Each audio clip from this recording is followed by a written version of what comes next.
ദൈവത്തിൻ്റെ പരിശുദ്ധമാം വാഴ്ത്തപ്പെടുമാറാകട്ടെ. വീണ്ടും ഒരു പെസഹ ദിനത്തിൽ നാം ആയിരിക്കുന്നുവല്ലോ.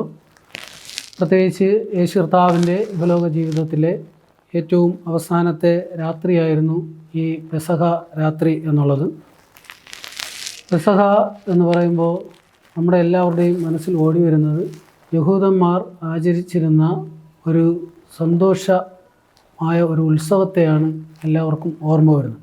മിസ്രൈമിൽ അടിമത്തത്തിന് കീഴിലായിരുന്ന യഹൂദ ജനം മോശയുടെയും യോശുവയുടെയും നേതൃത്വത്തിൽ അവർ മിസ്രൈം ദേശത്ത് നിന്ന് കനാൻ ദേശത്തിലേക്കുള്ള യാത്ര ആകുന്നതിന് തൊട്ടു മുന്നോടിയായി അവർ അനുഭവിച്ച കഷ്ടതയുടെയും വേദനയുടെയും അവരുടെ ദീർഘ വർഷത്തെ അടിമത്തത്തിൻ്റെയും കഥയെ ഓർമ്മിപ്പിക്കുന്ന ഒരു ചരിത്രമാണ് ഈ പെസഹ എന്നുള്ളത്. ദൈവജനം മിസ്രൈം ദേശത്തിൽ അടിമത്തത്തിന് കീഴിലായിരുന്നപ്പോൾ അവിടെ നിന്നും ദൈവജനത്തെ രക്ഷിക്കുന്നതിലേക്ക് വേണ്ടി ദൈവം 10 ബാധകളെ അയക്കുന്നത് നമുക്ക് കാണുവാൻ കഴിയുന്നു.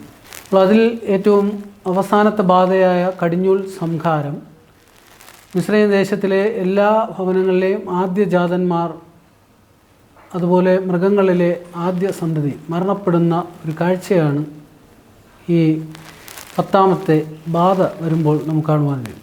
അപ്പോൾ ഫറവോൻ്റെ മനസ്സ് അലിയുകയും ഇസ്രായേൽ മക്കളെ പറഞ്ഞയക്കുവാൻ ഉള്ള തക്ക കാരണം ഫറവോൻ കണ്ടെത്തുകയും ചെയ്യുന്നു. തുടർന്ന് ഇസ്രായേൽ ജനം വളരെ വേഗത്തിൽ ഈ ദിവസം മോശയോടൊപ്പം പുറപ്പെടുവാൻ വേണ്ടി തയ്യാറെടുക്കുന്ന ഒരു കാഴ്ചയാണ്. അവർ അന്ന് ചെയ്ത പ്രവർത്തനങ്ങളാണ് പിന്നത്തേതിൽ ഓരോ പെസഹ ദിനം വരുമ്പോഴും അവർ അതിനെ ആചരിച്ച് പോന്നത്. വിമോചനത്തിൻ്റെ ആ രാത്രിയിൽ ധൃതിയായി ഇറങ്ങുന്നതിലേക്ക് വേണ്ടി യാത്ര ചെയ്യുവാൻ ഉള്ളതുകൊണ്ട് അവർ പുളിപ്പില്ലാത്ത അപ്പം കഴിച്ചു എന്നാണ് പറയുന്നത്. കാരണം ഈ സാധാരണ അപ്പം ഉണ്ടാക്കുമ്പോൾ ഒരു ദിവസം മുമ്പേ തന്നെ മാവ് കുഴച്ച് വെച്ച് അത് പുളിച്ചു വന്നതിന് ശേഷമാണ് അപ്പം ഉണ്ടാക്കി കഴിക്കാറുള്ളത്. എന്നാൽ ഇവരുടെ പെട്ടെന്നുള്ള യാത്ര തിരിക്കണമെന്ന് ഉള്ളതുകൊണ്ട് അവർ പുളിക്കാത്ത മാവ് ഉപയോഗിച്ച് അപ്പം ഉണ്ടാക്കി അവർ വേഗം കഴിക്കുകയും യാത്ര തിരിക്കുവാൻ വേണ്ടി അവർ സന്നദ്ധത കാണിക്കുകയും ചെയ്തു. അത് മറ്റൊരർത്ഥത്തിൽ പറഞ്ഞാൽ പാപത്തിൻ്റെ പ്രതീകമായ പഴയ പുളിച്ച മാവിനെ കളഞ്ഞും കൊണ്ട് ഒട്ടും ഭവനത്തിൽ വയ്ക്കാതെ പുതിയ മാവ് ഉണ്ടാക്കി പുളിപ്പില്ലാത്ത അപ്പം ഉണ്ടാക്കുവാൻ പിന്നത്തേതിൽ ശ്രമിച്ചിരുന്നു എന്ന് കാണുവാൻ കഴിയും. രണ്ടാമതായി അവർ പാചകം ചെയ്ത കുഞ്ഞാടും ഒരു ഈസോപ്പ് തണ്ടും. വിമോചന ദിവസം സംഹാരദൂതൻ ഇസ്രായേൽ ഭവനങ്ങളിൽ കടക്കാതിരിക്കുവാൻ വേണ്ടി അവർ ആട്ടിൻകുട്ടിയുടെ രക്തം ഈസോപ്പ് തണ്ടുകൊണ്ട് തളിക്കുകയും അവരുടെ കുറുമ്പടിമേലും കട്ടളയിലും തളിച്ച് സംഹാരദൂതൻ ഇസ്രായേൽ മക്കളുടെ ഭവനങ്ങളിൽ കടക്കാതിരിക്കുവാൻ വേണ്ടി വളരെ ശ്രദ്ധിച്ചിരുന്നതായി നമുക്ക് കാണുവാൻ കഴിയും. എന്നാൽ യേശു കർത്താവ് ജീവിച്ചിരുന്ന കാലഘട്ടത്തിൽ പെസഹ ആചരിക്കുമ്പോൾ ആ പഴയ പെസഹയുടെ ഉടമ്പടി മാറി ഒരു പുതിയ ഉടമ്പടി ക്രിസ്തുവിലൂടെ സ്ഥാപിതമായതായി നമുക്ക് കാണുവാൻ കഴിയും. യേശു കർത്താവ് തൻ്റെ ശിഷ്യന്മാരോട് പെസഹ ഒരുക്കുവാൻ ആവശ്യപ്പെടുകയും അവിടെ ശിഷ്യന്മാരുടെ പാദങ്ങൾ കഴുകിക്കൊണ്ടാണ് യേശു കർത്താവ് ഈ പെസഹ ആചരിക്കുന്നതിലേക്ക് വേണ്ടി തയ്യാറായത്. യേശു കർത്താവ് ഒരു സേവന മനോഭാവമാണ് നമുക്ക് കാണിച്ച് തരുന്നത്.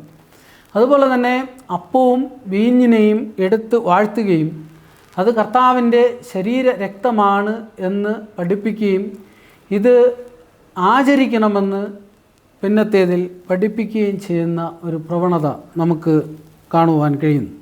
അതുപോലെ തന്നെ യേശു കർത്താവ് പുതിയ ഒരു കൽപ്പന അവിടെ വെച്ച് ശിഷ്യന്മാർക്ക് നൽകുകയാണ്. നിങ്ങൾ പരസ്പരം സ്നേഹമുള്ളവരായി ഇരിക്കുക എന്നുള്ള ഒരു കൽപ്പന കർത്താവ് നൽകുന്നതായിട്ട് കാണുവാൻ കഴിയും.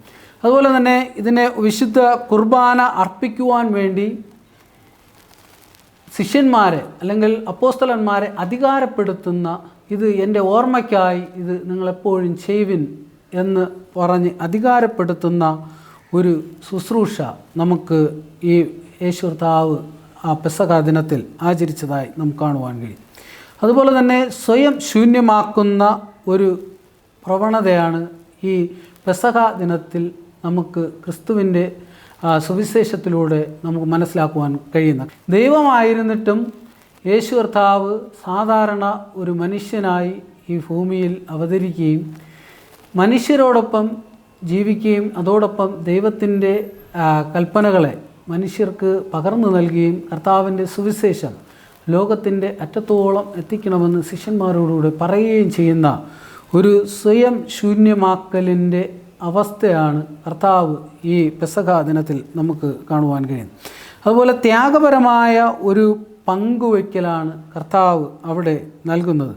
സ്നേഹത്തിലൂടെയും സേവനത്തിലൂടെയും ശുശ്രൂഷയിലൂടെയും ക്രിസ്തീയ മൂല്യങ്ങളെ കാത്തു സൂക്ഷിക്കുവാനാണ് കർത്താവ് നമ്മെ ഓർമ്മപ്പെടുത്തുന്നത്. അതുകൊണ്ട് തന്നെ ഈ പെസഹ ആചരിക്കുമ്പോൾ നമ്മുടെ ജീവിതത്തിൽ ഏറ്റവും അനുഗ്രഹമായ കർത്താവ് നമുക്ക് പഠിപ്പിച്ചു തന്ന ആ ഒരു ദാസ്യത്വത്തിൻ്റെ അനുഭവവും സേവന മനോഭാവവും അതുപോലെ തന്നെ കർത്താവിൻ്റെ മാംസരക്തങ്ങൾ പങ്കിടുമ്പോൾ നമ്മുടെ ജീവിതത്തിൽ നമുക്ക് വേണ്ടി കാൽവരി ക്രൂശിൽ അവസാനത്തെ യാഗമായി തീർന്ന കർത്താവായ യേശുക്രിസ്തുവിൻ്റെ ശരീരവും രക്തവും ഇനി ഒരു യാഗം നമുക്ക് ആവശ്യമില്ല എന്ന് ഓർമ്മപ്പെടുത്തിക്കൊണ്ട് കർത്താവ് സ്വയം യാഗമായി തീർന്ന അനുഭവമാണ് നമുക്ക് പെസഹയിലൂടെ ലഭിക്കുന്നത്.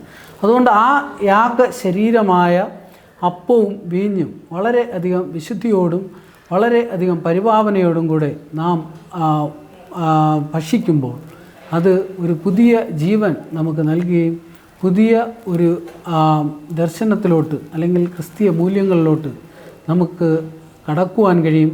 അത് നമ്മെ ബലപ്പെടുത്തും, ഏറ്റവും നന്മയുള്ള മക്കളായി ജീവിക്കുവാൻ നമ്മെ പ്രേരിപ്പിക്കും. അപ്രകാരം ഈ പെസഹ ദിനം എല്ലാവരുടെ ജീവിതത്തിലും നന്മയും സന്തോഷവും അതുപോലെ സേവന തൽപരതയുമുള്ള ദിനമായി തീരുവാൻ ദൈവം ഇടയാക്കട്ടെ. ആമേൻ.